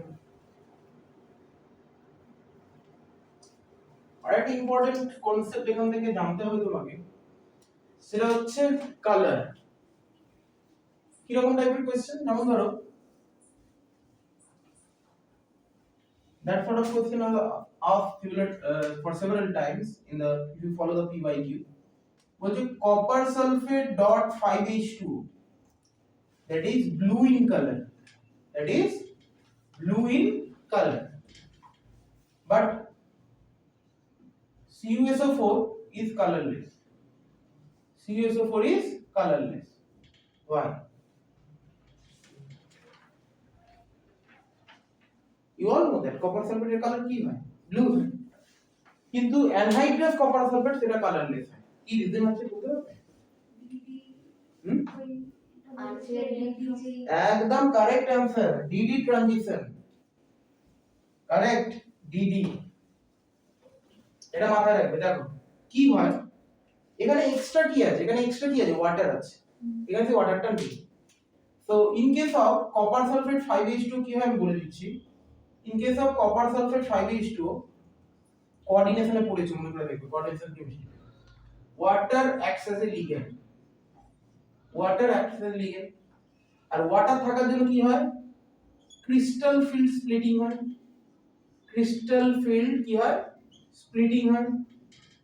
আর যত ক্রিস্টাল ফিল্ড স্প্লিটিং হবে, when you have crystal field splitting they'll have dd transition to occur. Copper has the d electron, so dd transition হবে। তাহলে যদি dd transition হয় তাহলে কি হবে, ব্লু কালার তুমি দেখতে পাবে, মানে কালার দেখতে পাবে, এটা তো ব্লু দেখাচ্ছে বলে ব্লু কালার, বুঝে গেল? তাহলে কোনো কিছু কালার দেখার এখানে ট্রানজিশন এলিমেন্টের ক্ষেত্রে মেইন কন্ডিশনটা কি, there should be any ligand, that means there might be ligand attached to the corresponding transition metal। এখানে ওয়াটারটা ligand, সেই জন্য কি হচ্ছে, ক্রিস্টাল ফিল্ড স্প্লিটিং হচ্ছে, আর ক্রিস্টাল ফিল্ড স্প্লিটিং মানে dd ট্রানজিশন হচ্ছে, আর dd ট্রানজিশন মানে কি হবে, blue in colour. But copper sulphate, ভালো করে ভেবে দেখো, copper sulphate no ligand, is there any ligand, no ligand, no ligand means কি বলতে পারো, no crystal field splitting, no crystal field splitting, if no splitting then no dd transition,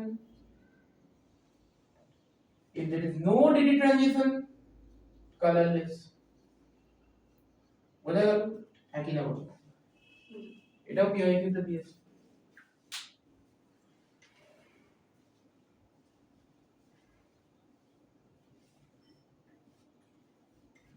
আমরা just আর একটু তোমাকে ল্যান্থানর আর অ্যাক্টিনেটের একটু বেসিক জায়গাটা তোমাকে একটু ধরিয়ে দিচ্ছি, যেখান থেকে মেইনলি আসে অক্সিডেশন নাম্বার থেকে পিআইকিউ তে এসেছে, তা একবার বলে দিই। এটা হয়ে গেছে, জাস্ট বলে দিই।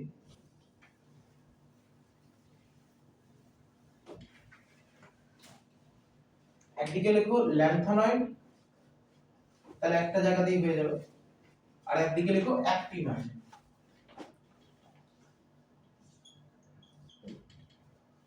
ল্যান্থানয়েড আর অ্যাক্টিনয়েড।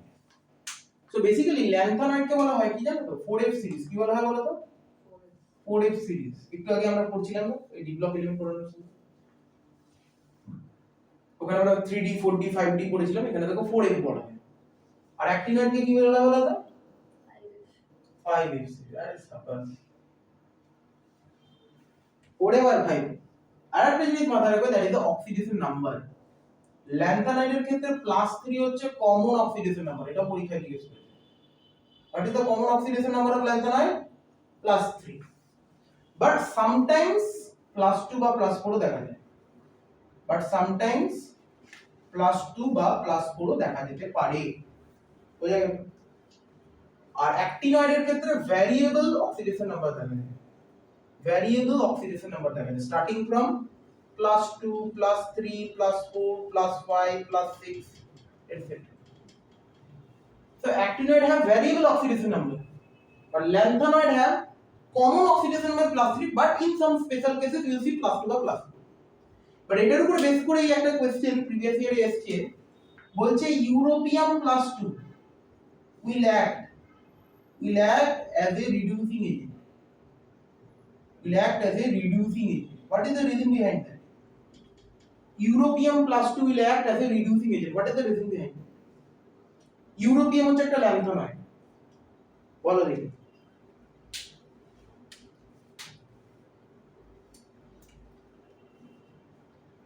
কি হতে পারে যে ইউরোপিয়াম +2 রিডিউসিং এজেন্ট? ভালো করে ভেবে দেখো, ল্যান্থানয়েডের স্টেবল অক্সিডেশন নাম্বার কি? +3। তাহলে এই কি স্টেটে আছে? তাহলে এখন ইউরোপিয়াম +2 তার স্টেবল অক্সিডেশন স্টেট বা কমন অক্সিডেশন স্টেট কিসে যাবে? +3, হ্যাঁ কি না? তাহলে এটা যদি যায় +2 থেকে +3 তে যায়, তাহলে কি হবে? নিজে অক্সিডাইজ হবে। তাহলে কোন সাবস্টেন্স যখন নিজে অক্সিডাইজ হয়, অপরকে কি করে? রিডিউস। তার মানে কি এজেন্ট হিসেবে কাজ করে, বোঝা গেল? তার মানে ইউরোপিয়াম হচ্ছে একটা ল্যান্থানয়েড যার অক্সিডেশন স্টেট এখানে +2 আছে, কিন্তু কমন কি হয়? +3। তাহলে +2 থেকে +3 সে অক্সিডাইজ হবে, so it will reduce others। যদি অপরকে রিডিউস করে তাহলে কি হয়ে যাবে? Reducing agent. এই জন্য এদেরকে আমরা বলবো রিডিউসিং।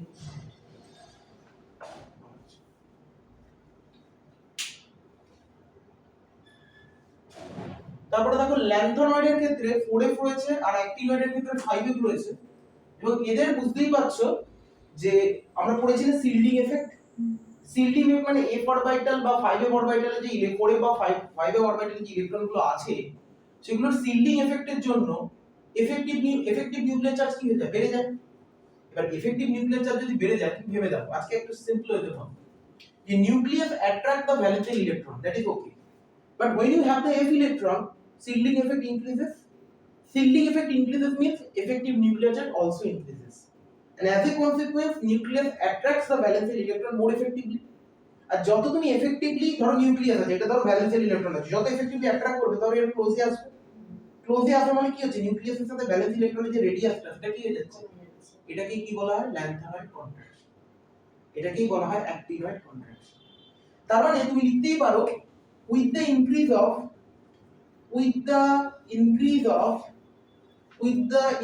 of f electron, যত f electron বাড়বে তত কি হচ্ছে শিল্ডিং এফেক্ট বাড়বে, হ্যাঁ কি না, শিল্ডিং এফেক্ট বাড়বে, আর যত শিল্ডিং এফেক্ট বাড়বে তত কি হবে এফেক্টিভ নিউক্লিয়ার চার্জ বাড়বে, জেড স্টার যেটাকে বলে এফেক্টিভ নিউক্লিয়ার চার্জ।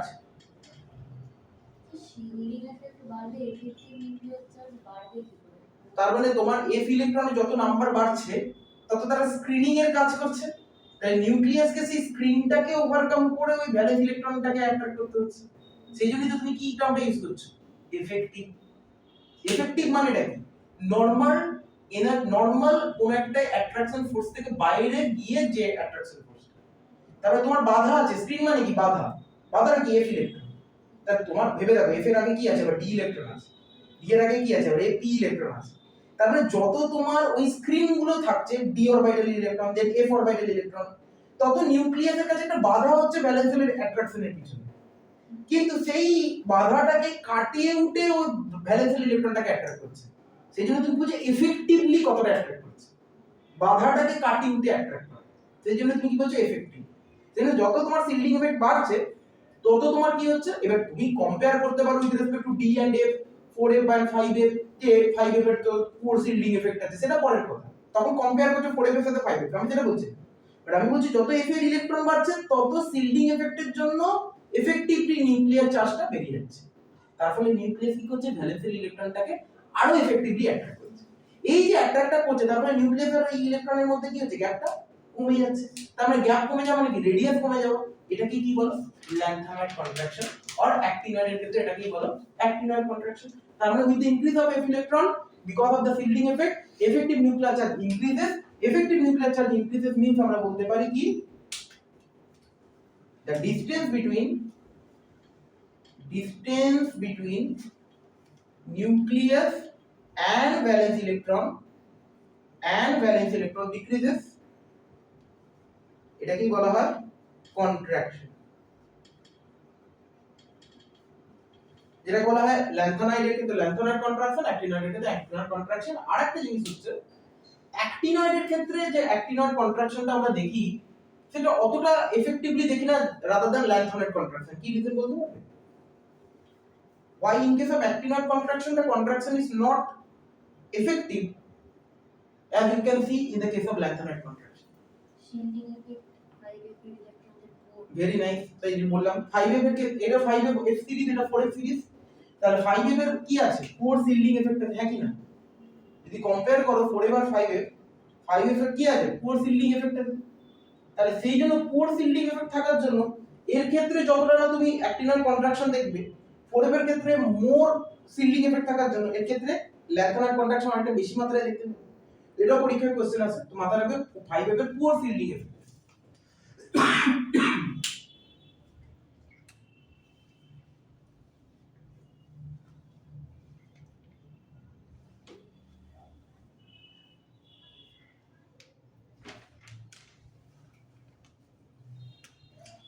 এতে জেনারেল ইলেকট্রনিক কনফিগারেশন কি হবে বলো তো, ল্যান্থানয়েডের 4f দিয়ে 4f সিরিজ মানে কি 4f দিয়ে স্টার্ট হবে, তারপর কি হবে 5d হবে, তারপর কি হবে 6s হবে, এবং তার আগে কি থাকবে তো কি ইনার্ট গ্যাস থাকবে দেখি কে বলতে পারে, কি ইনার্ট গ্যাস থাকবে বলে গেছে xenon 54, 4f 5d 6s, আর এক্ষেত্রে অ্যাক্টিনয়েডে কি থাকবে বলো তো, যেহেতু 5f সিরিজ তাহলে 5f দিয়ে স্টার্ট হবে, দেন 6d হবে, দেন কি হবে 7s হবে।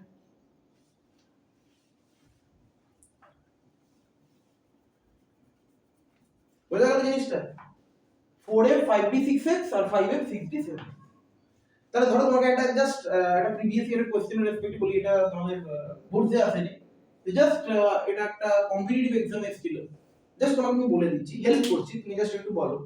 ধরো তোমাকে বলো গ্যাডোলিনিয়াম আছে, কি আছে বলো তো? গ্যাডোলিনিয়াম আছে, যেটাকে জিডি দিয়ে রিপ্রেজেন্ট করা, খুব ইম্পর্টেন্ট, বহুবার পরীক্ষা এসেছে। If you follow the JEE Mains paper or previous year any competitive paper এটা দিয়েছে। গ্যাডোলিনিয়ামে কি বলে দিয়েছে দেখো, বলে দিয়েছে এর অ্যাটমিক নাম্বার হচ্ছে 64। কত বলে দিয়েছে? 64। বাহ। বলে what will be the electronic configuration of gadolinium, দিয়ে চারটে অপশন। পারবে? তাহলে প্রথমে তো জেনার আগে বুঝি না, জেনারটা কি হবে? 54। তাহলে প্রথমে আগে দেখো, আগে দেখে নাও তারপর লিখবে। জেনার হচ্ছে 54, হ্যাঁ কি না? তাহলে অলরেডি ইনার গ্যাস 54, মানে 64 থেকে 54 নিয়ে চলে গেল, তোমার কাজ ইজি করে দিই। এরপরে কি আছে? 4f, কি আছে? 5d, কি আছে? 6s। এরপরে 54 যদি চলে যায় কটা বেঁচে থাকে? তার মধ্যে দুটো ইলেকট্রন কোথায় যাবে? প্রথমে 6s, কারণ ইলেকট্রন আগে এসে যায়। কেন এসে যাবে? তুমি বলবে কেন এসে যায়? কারণ আমরা যে পড়েছিলাম স্ট্রাকচার অফ অ্যাটম, মনে আছে n প্লাস l রুল? যার n প্লাস l ভ্যালু লো সেখানে আগে ইলেকট্রন যাবে। তাহলে এখানে 6s এ n প্লাস l কত হবে? s অরবিটালের জন্য l এর ভ্যালু কত? 0, আর n হচ্ছে 6, তাহলে 6 প্লাস 0 হচ্ছে 6। 5d এর ক্ষেত্রে কত হবে? 5 প্লাস 2 হচ্ছে 7, আর 4f এর কত হচ্ছে? 4 প্লাস 3, সেটাও কত হবে? 7। এই প্রিন্সিপাল আর অ্যাজিমুথাল কোয়ান্টাম নাম্বার অ্যাড করে আমরা করতাম। s অরবিটালের জন্য l এর ভ্যালু কত? 0 ছিল। p অরবিটালের জন্য l এর ভ্যালু 1, d অরবিটালের জন্য l এর ভ্যালু 2, f অরবিটালের জন্য l এর ভ্যালু 3। কত কনসেপ্ট আমরা পড়েছি। তাহলে এখানে 6s এর জন্য 6 প্লাস 0 6, 5d এর জন্য 5 প্লাস d মানে হচ্ছে 2, মানে 7, 4f এর জন্য 4 প্লাস f মানে হচ্ছে 3, তাহলে 7। তাহলে এদের মধ্যে 7 7 6, কোথায় n প্লাস l কম? 6s। যারা n প্লাস l কম সেখানে ইলেকট্রন ঢোকে, আর যারা n প্লাস l কম তার সেখান থেকে আবার ইলেকট্রন বের হয়। ইলেকট্রন ঢোকে আর ইলেকট্রন বের হয় দুটোই কিন্তু যেখানে n প্লাস l কম সেখানে। তাহলে এখানে 6s এ দুটো ইলেকট্রন ঢুকে গেল, তার মানে ভেবে দেখো 54 আর দুটো ইলেকট্রন মানে কটা হলো? 56। তাহলে কটা পড়ে রইলো? 8টা। 8টা ইলেকট্রন 4f আর 5d এর মধ্যে ডিস্ট্রিবিউটেড হবে, হ্যাঁ কি না? এবার তুমি ভেবে দেখো f অরবিটাল আর d অরবিটাল কোথায় কোন ইলেকট্রন যাবে? স্ট্রাকচার অফ অ্যাটমের concept, it is not at all the concept of d and f block. খুব ইজি, খুব ইজি। ভাবো কি কি পড়েছিলে স্ট্রাকচার অফ অ্যাটমে? Half filled configuration, more stable, full filled configuration, more stable পড়েছিলাম। এবার ভেবে দেখো f অরবিটাল কি ওখানে 5টা যাবে? যদি 5টা যায় তাহলে আগে ভালো করে ভেবে দেখো যে আগে c5d তে নিয়ে চলে যাবে। দুটোর যখন n প্লাস l সেম হয়ে যায় তখন আমরা কি করি? যার n কম সেখানে ইলেকট্রন ঢোকে, এটা ভুলে গেছে। n প্লাস l লো হলে সেখানে ইলেকট্রন ঢোকে, that's okay. n plus l যদি দুটো অরবিটালে সেম হয়ে যায় তখন কাকে কনসিডার করা হয়? n কে। তাহলে 5 4f আর 5d কার n ভ্যালু কম? 4f। ইলেকট্রন আগে কোথায় ঢুকবে? কিন্তু ঢুকবে কিভাবে? তখনই তুমি যেটা বললে হাফ ফিল্ড, তখন তুমি d অরবিটাল ভাবছো, যেহেতু ইলেকট্রন f এ ঢুকবে তাহলে f এর হাফ ফিল্ডটা হবে। তাহলে f অরবিটালে ম্যাক্সিমাম কতগুলো ইলেকট্রন থাকতে পারে? যদি d তে 10টা থাকে f এ কটা থাকবে? 14। তাহলে 14 যদি হয় তাহলে ওটার হাফ ফিল্ড কত? তাহলে f এ কটা ঢুকবে? তাহলে কটা ঢুকে গেল? 7 2 9টা ঢুকে গেল, 9 আর 4 63 হয়ে গেছে। তাহলে কটা পড়ে রয়েছে? তাহলে 60। তার মানে কত কনসেপ্ট দেখো, স্ট্রাকচার অফ অ্যাটমের আমি কি বলেছিলাম ক্লাস 11 এর কনসেপ্ট এখানে কিন্তু লাগবে 12। দেখতেই পাচ্ছ। তাহলে কি ইলেকট্রনিক কনফিগারেশন হলো? Xenon 4f7 5d1 6। প্রথমে ইলেকট্রন দুটো ঢুকলো 6s, তারপরে এদের মধ্যে ডিস্ট্রিবিউট করছে 4f না 5d? 4f, কারণ এর n কম। এর n কম বলে 4f7 হলো। কেন 4f7 হলো? কারণ half filled configuration is more stable. তারপরে হলো একটা 5d। ওকে, তো এই ছিল আমাদের আজকের ক্লাসের জায়গা, যেখানে আমরা ডিএফ ব্লকের অনেক কনসেপ্ট, অনেক কিছু জিনিস আজকে ডিসকাস করেছি। পিওয়াইকিউ ধরে ধরে আমরা পুরো জায়গাগুলোকে কভার আপ করার চেষ্টা করেছি এবং পুরো কনসেপ্টগুলোকে আমরা in terms of lanthanoid, actinoid, lanthanoid contraction, actinoid contraction কোনটা মোর এফেক্টিভ, প্লাস আমরা আমাদের ট্রানজিশন এলিমেন্টস, প্লাস আমাদের ডি ব্লকস এলিমেন্টস এর জায়গাগুলো কভার আপ করেছি এবং রেডক্স ব্যালেন্সিং এর জায়গাটাও একবার দেখে নিয়েছি, কারণ এখান থেকেও সেই কোশ্চেনগুলো আসে। আশা করি ক্লাসটা তোমাদের কাছে খুব এফেক্টিভ হবে। For the upcoming board exam. এই জায়গাগুলো খুব ভালো করে লিখে লিখে প্র্যাকটিস করো, আর কোনো রকম কোনো কোয়েরি বা ডাউটস থাকলে অবশ্যই আমাকে জানিও। তো আজকের ক্লাসটা আমাদের এত দূর অবধিই থাকছে, আমরা আবার মিট করবো আমাদের নেক্সট ক্লাসে। টিল দেন তোমরা সবাই খুব ভালো থেকো, take care and good bye.